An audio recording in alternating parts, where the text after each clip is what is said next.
locales se hacen eco de esta información, con la complejidad que tiene. La información no es justamente una de las cuestiones más claras cuando se habla de China, no hay información oficial, y cuando se habla de estos brotes, de una emergencia sanitaria que afecta sobre todo a los niños y a los ancianos en ese país, creo que todos pensamos en pandemia. Bueno, está alejada esa posibilidad y afortunadamente muy claras las precisiones que hace el doctor.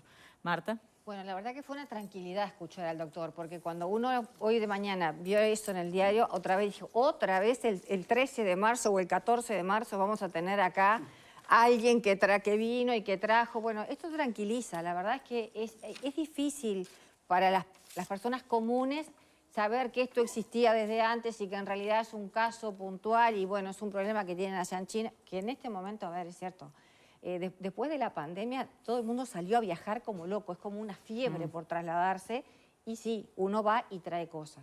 Pero bueno, la verdad que las palabras del doctor tranquilizan y bueno, y esperemos que no tengamos que vivir nunca más una situación como la que pasamos porque fue muy angustiante, porque al inicio no sabíamos muy bien qué había que hacer.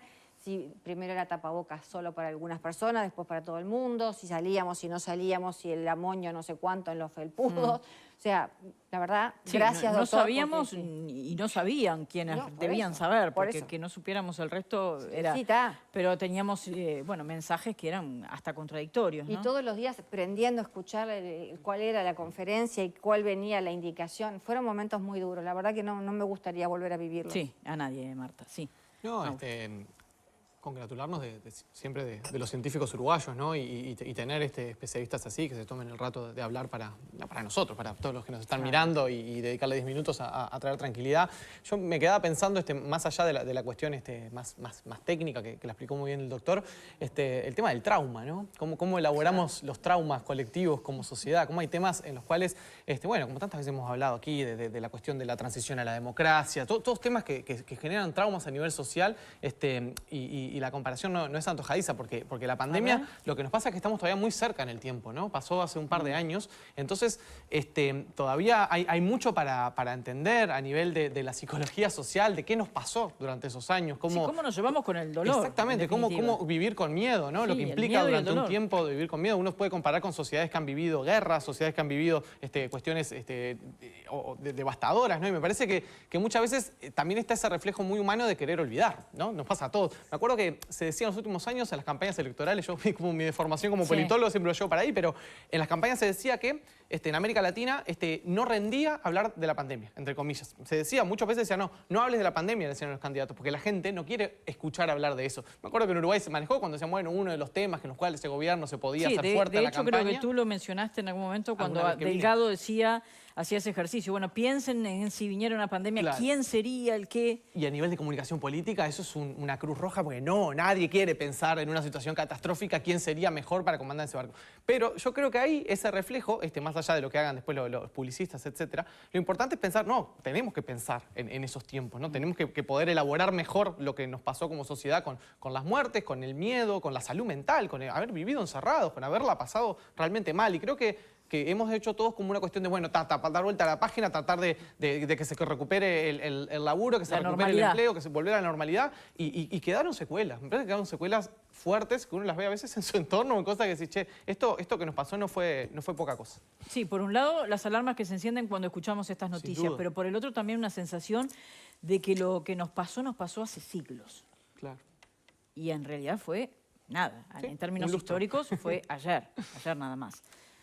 Sí, lo que decís sirve es muy movilizador, porque uno miraba y decía una pandemia y la veíamos en algún libro, alguna imagen de esa del año la peste negra, la Edad Media. Claro, cuando decís estamos en pandemia, yo creo que tuvo un efecto del punto de vista comunicacional que nos sirve hasta ahora para tomar algunas precauciones. O sea, en el auto tenemos alcohol, siempre. Está ahí y es como que te quedó la costumbre de pasártelo por las manos. En tu casa tenés más de lo que tenías habitualmente. No tener miedo a que si estás medio resfriadito, engripado, te pones vos el tapabocas. Sí, lo hemos visto, ¿no? Y no te llama la atención, decís, bueno, se está cuidando, pero capaz que no se está cuidando. Y eso creo que está muy bueno. Por otro lado, lo que decía Mauro es tal cual, ¿no? Porque yo me acuerdo ahora de palabras del doctor, que estaba en la comisión, si no me equivoco, en el Galle, Bernardi, psiquiatra, que él hablaba de, por ejemplo, estamos pensando en las muertes, que casi que no lo tocamos, lo dejamos como pasar y hay personas que veíamos, el caso lamentablemente de Sonsol, ¿no? Digo, que era una figura que uno estaba ahí, la tenías contigo y de un momento a otro. Pero él hablaba de cerca, dice, bueno, es como que hubiese muerto un ómnibus entero, con todos los que... Hubieran muerto todos los que iban en ese ómnibus, 80 y pico personas, 90 personas. Y yo me acuerdo que cuando lo escuché me movió, pero no fue algo que se instalara. No se instaló, por eso me quedo con lo que decías vos, Mauro. Pero de alguna manera fue algo que nos impactó desde todo el lugar. Yo tengo conocidos, conocidas, que desde que venía la pareja... Abría la puerta, ya estaba el balde, le hacía sacar los zapatos, iba caminando hasta donde iba, llegaba con la ropa que la ponían al lavarropa. Empezamos a tomar hábitos, algunos que quedaron, otros que no. No lo queremos vivir más, pero realmente creo que es bueno que aparezca Sabio, por ejemplo, y nos dé una mirada hipertécnica que en estos temas le damos bola. O sea, se confía plenamente. En otros hay 200 hablando de lo mismo.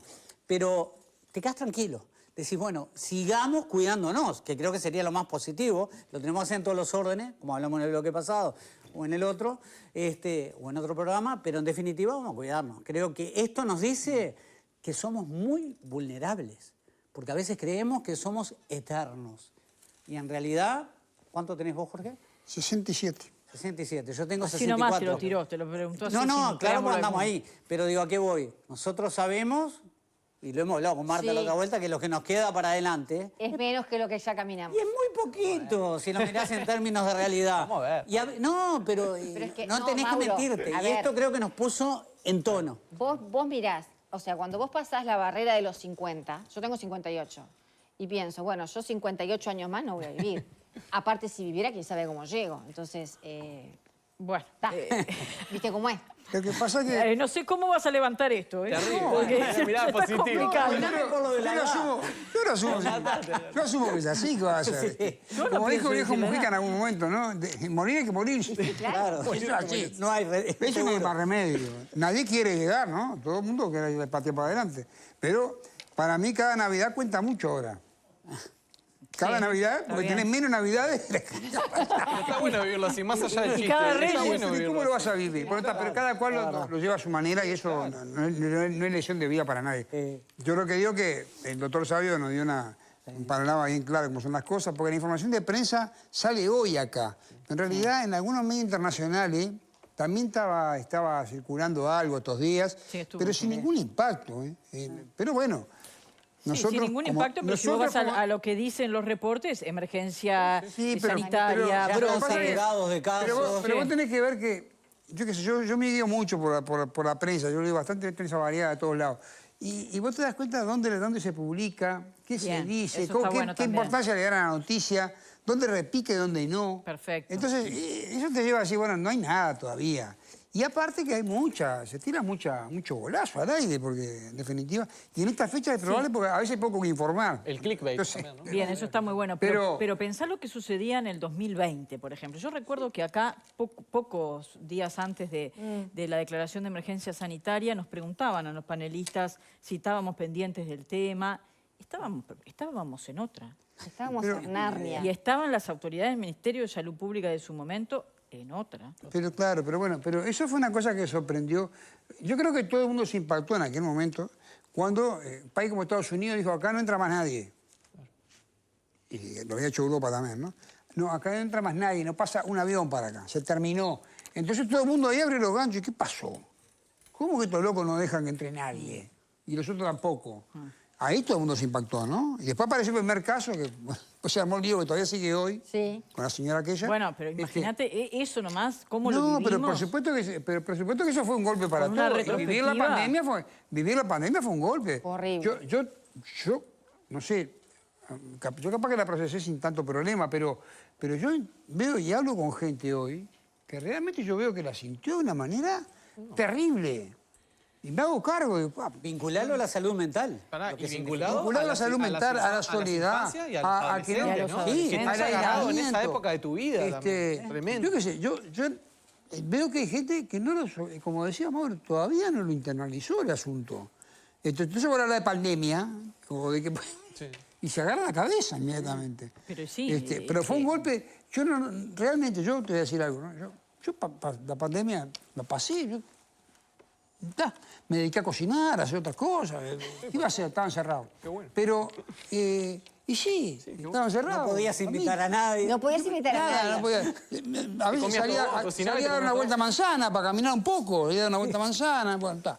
Pero, ahora, hubo gente para la cual que yo converso hoy, para la cual la pandemia fue absolutamente traumática. Y no porque había perecido alguien al lado de él o Sí, al lado que de ella, también, no, por no. supuesto, es una situación traumática difícil. por la vivencia de esa Y la persona. posibilidad de familia, Claro. conocidos. No poder Bueno, comunicarse con el otro. Claro, era también horrible. la imposibilidad de despedir a la persona que fallecía, todo un duelo allí un tema muy, fue. muy complejo, ¿no? Realmente fue... Fue realmente duro. Fue duro. Y la generación de, eso es un apunte, pero que lo vamos a ver en el futuro también, pero la generación de niños, niñas, de adolescentes, Claro. esta generación COVID, que digo, uno lo ve hoy, en niños que hoy tienen capaz que 4 o 5 años, que les tocó nacer, vivir sus primeros años de vida, y hay otras estructuras allí, hay otras Sí, sí. estructuras de socialización, hay un montón de gurises que uno dice medio en broma, medio en serio, che, gurises que no te les arrima a darle un beso porque te sacan. Y bueno, claro, ¿qué querés? Si son chiquilines que les tocó jugar con los barbijos y jugar a que te vacunaban y que hacías hisopado. Eso pasaba en gurises chiquitos en las casas que jugaban a. Sí, y los adolescentes que tuvieron en Terrible, realidad contacto con el terrible. mundo a través de un aparato. Sí, y que tuvieron que perderse, yo qué sé, 9, 15, cosas, no poder ir al liceo y después toda la gente que Dulces también, 16 le ni llamaban hablar, después, ¿no? terrible, Sí, ¿no? claro.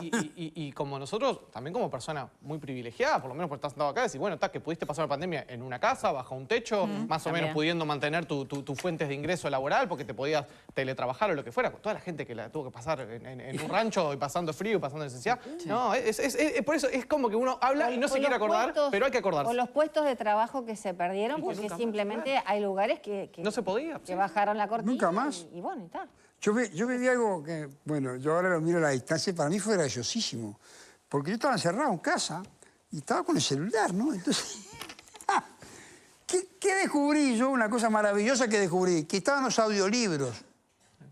Entonces podía Me gusta la mirada ponerme el libro positiva de ¿viste? y le digo a mi hija, digo, ¡pah! Qué cosa bárbara ahora lo ¿Te que hay. aburrías de leer y Estaban te- los te leía audiolibros, otro? digo, me pongo acá, los cosos y me lee el libro y no tengo problema. Y dice, papá, hace 10 años que hay los libros. ¿Cómo estabas años tú?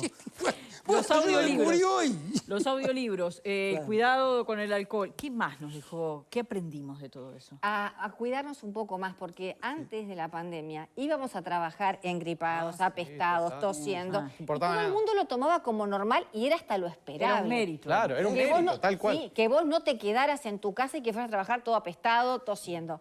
Y después digo, no, ¿sabes qué? Estoy engripado o estoy resfriado con tos, mejor me quedo en casa o voy con el barbijo. Esa es otra cosa que creo que se aprendió Bien, el a uso del valorizar. barbijo. Y no Hay gente notaron me que- apunta, ¿eh? Me están Sí. apuntando Y cosas. no notaron. Y una buena, ¿sabes cuál es? A ver. Que quedó en todos lados, la enseñanza a distancia. Sí. Creo que se El mate, pudo avanzar. el mate se comparte después de la pandemia. Eso, complicó. eso te iba a decir. Cada uno va con el menos. suyo ¿Y no notaron, cuesta, y no notaron que se comparte menos el mate ahora? Ah, Menos. Iba, hay que iba a pensarlo preguntar muy eso bien. mismo. Sí, es verdad eso. Yo que soy gran Hay garronero de que mate, toda la pensarlo vida he bien. sido, porque Me soy hace pago uno. para hacerme mate y siempre tomo del que me ofrece. Ahora te miran, hacen Ahora te así digan, como diciendo, bueno, ahora hacete te un mate, amigo, loco. ponete Pero, las pero pilas, antes yo creo que tráete después lo tu mate. agarran al mate. Ellos mismos se ponen vapor. Bueno, ahora Te no se convido, pero comparten. vas a mi velorio. dice. No se comparten el mate. volvemos a ponernos Durísimo. serios entonces y recordar que si ustedes están leyendo por allí, en algún reporte, en alguna cuestión, este virus en China, el doctor Eduardo Sabio puso las cosas en su lugar y nos ha dicho que en realidad tiene unos cuantos años, no es ninguna novedad y hay que cuidarse como de todos los virus respiratorios que andan por aquí, ya aquí en nuestro país. Les proponemos cambiar ahora de tema, nos vamos a ir a un hecho de la crónica policial.